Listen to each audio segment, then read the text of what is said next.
Hey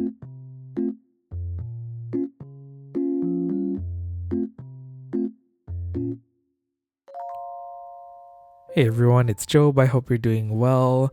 Today I wanted to show you how I restore and repair an older traveler's notebook. So I purchased these two traveler's notebooks from Inukshuk, Japan. These traveler's notebooks are a little bit older. These are actually dated back to when Traveler's Company was still doing their traveler's notebook stamping with Midori in the back. So this is when Traveler's Company was just like a sub, I guess, brand within the whole company that is Midori. But now I think ever since 2016, Traveler's Company has been its own entity under Design Phil and has branched out from Midori. And Midori is under Design Phil, but we're not going to go into too many details of like the history of Traveler's Company. Hopefully we'll do that in the future, but I thought I would show you the fun haul that I got from Inukshuk, Japan. I got two Traveler's notebooks. One is a brown one. The brown one is something that I have been wanting for the longest time. It's actually one of my biggest regrets because I received a brown traveler's notebook when I was starting my collection back in like 2015-ish. But I think I purchased my brown traveler's notebook in 2016 when they were doing the switch over to the new branding with traveler's notebook. So I don't actually have an original brown traveler's notebook with the beautiful Midori branding, and I'm going through this kind of Thanos-like quest to collect all of the notebooks that have the Midori stamping in the back. So this is why I added this in my collection. For some people, they're like, why did he buy, another used traveler's notebook? But it's mainly for like my collection purposes. It's definitely a not reasonable thing to purchase considering how many traveler's notebooks I already have. But at this point, I am definitely collecting these notebooks, and I thought it would not be a good idea if I didn't purchase one. I also got a free Moomin traveler's notebook insert that came with this order, so that's great.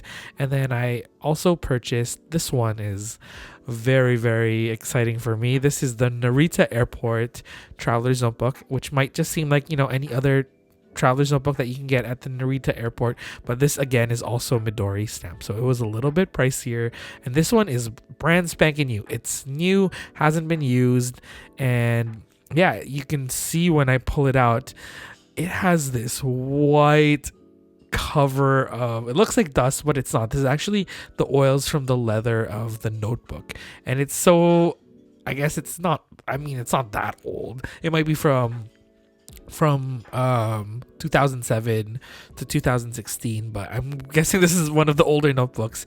And so the natural oils in the leather have come to the surface of the leather cover, so it's not like dirt, it's not dust. But I'll show you how to get rid of that. But it's just so alarming when you see it. You're like, what is this? But I used to work at a chocolate shop, and this phenomenon would happen in chocolate too. It's called blooming, and so the oils in the chocolates would come to the surface and form these like white blobs, but it's still edible. Not in the case of this leather, but yeah, I thought I would show that to you. And we had to do some major repairs in this traveler's notebook because the elastic that holds the notebooks together is actually quite loose considering the age of this notebook and how it's not been used. So just like rare sneakers from like the 90s deteriorate when they're not used, I'm guessing it's the same thing with these elastics. But yeah, we'll get started. We'll start restoring these, but I'm so happy that I have these in my collection. I'm only hunting down one specific notebook, and I am complete with my Midori stamped traveler's notebooks. So the first notebook that we're going to tackle is actually the Narita Airport Midori Traveler's Notebook. As you can see, most of the white oils that have come to the surface of the leather have actually kind of already went away just with use and handling it, just because I have naturally warm hands and sweaty hands. But I actually just used a hair dryer to kind of melt these oils back into the leather, just because they have come to the surface. And just like any fat, when exposed to heat, it will become, I don't know if this is like scientifically accurate, but it like will melt into things, just like when you think of butter, or any other kind of like paste like fat. When you add heat, it becomes a little bit more liquidy. So as you can see, the oils are melting back in, and then I'm just going slowly, and I'm not using a super hot blow dryer. I'm using like the cooler setting, not the hottest setting, so it's still warm air, but it's not like burning the leather. And this was actually a nice and therapeutic experience. It felt like I was giving the traveler's notebook like a spa treatment, but the inside also had some of the oils kind of blooming or coming to the surface. And so I was a little bit nervous if this would work, because this is a little bit more of like a suede finish, but this was actually really satisfying to blow dry, because the blooming or the oils coming to the surface were a little bit more evident in the inside. And so when I use the hair dryer, it was so fun to watch the oils melt back into the notebook covers. It's actually really interesting. And so you can see the before and after. It's striking. It's actually so interesting to see just what a little bit of heat and some love and care can do to this notebook already. But I just will repeat that on the other side of the notebook. But as you can see, just looking at the actual cover, it's looking great already. After giving the notebook some quite literal warm TLC, I was ready to move on to the more difficult task of replacing the tin clasp on my traveler's notebook.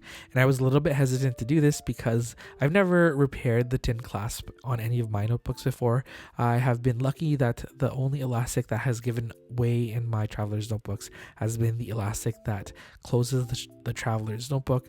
But in this case, the elastic was too loose and the elastication was just not working. And so we decided to move and change the elastic. I was actually able to salvage the tin clasp. So I actually have a traveler's notebook repair kit handy, and I thought I was actually going to use the tin clasp that came with it, but I realized just upon inspection right now that I can still use the old clasp that came with the traveler's notebook. For me, stringing the traveler's notebook elastic through the traveler's notebook is oddly hard, so I thought I would show you with a diagram model instead of a actual traveler's notebook. So we have two holes. One is at the bottom of the traveler's notebook. We're going to go from the outside and string it through the inside and pull that string into the top hole. And so you're going to pull the long tail that you have through the bottom notch and then put it through the top notch. So that was, I think, pretty simple, but you just got to remember that there are two holes in the traveler's notebooks, and then there's only two notches at the top and the bottom, and that'll make your life easier.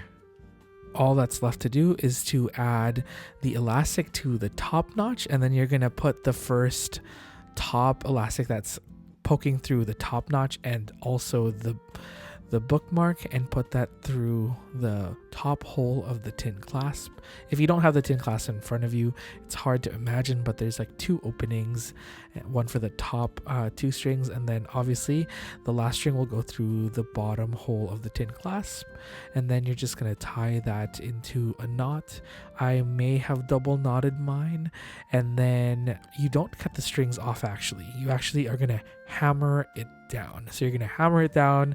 I think I over hammered mine because when I look at mine, it looks very flat compared to the factory assembled traveler's notebooks, which are a little less flattened, but I really wanted mine to be super secure. And then I did one unnecessary step. It's not listed in the instructions of the traveler's company repair kit. It's actually just to burn the ends of the elastic after you've cut it, just so it's kind of fused and it won't unravel, just in case. I think it's more of like a just in case type step. You don't really need to do it, but I wanted to do it just in case. But yeah, I think that's it.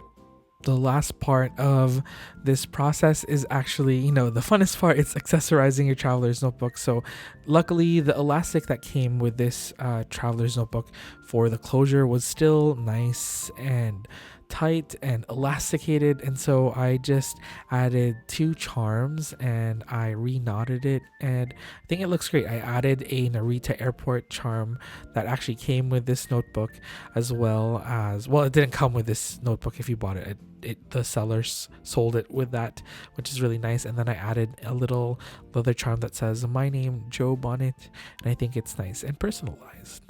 So that wraps up our repair and restoration of the Narita Airport Midori Traveler's Notebook. As you can see, the other Midori Traveler's Notebook, although it was used, is in much better condition. So I actually didn't add anything to it. I just gave it a little quick wipe down with a paper towel. I didn't add anything on it, just because I didn't want to change the leather properties, or I didn't want to treat it with leather just yet. It looks fantastic, and so I left it the same. But as you can tell, they look pretty much brand new. I think just giving the Narita Airport a little bit of TLC has brought it back to its former glory. Obviously there are some differences in the leather compared to the other Midori Traveler's Notebook. It's a little bit darker, but that's probably because we also just reheated the oils that were naturally in it, and maybe that's contributing to it. But there's also natural changes within the leather of Midori / Travelers Company. But that is it, folks. I hope you enjoyed hearing and seeing about my Midori Traveler's Notebook repair. Let me know in the comments down below if you have any of these rare Traveler's Notebooks that have the Midori stamping in the back, or if you're hunting for them, because you can just shoot me a message. I'm always hunting the internets for I'm always hunting the internet for any Traveler's Notebooks that have, the OG Midori stamping at the back. So if you're looking for one, just let me know. I can help you look for one. And I think that's it. Let me know what you'd like to see in the next video, and I'll see you next time. Bye, everyone.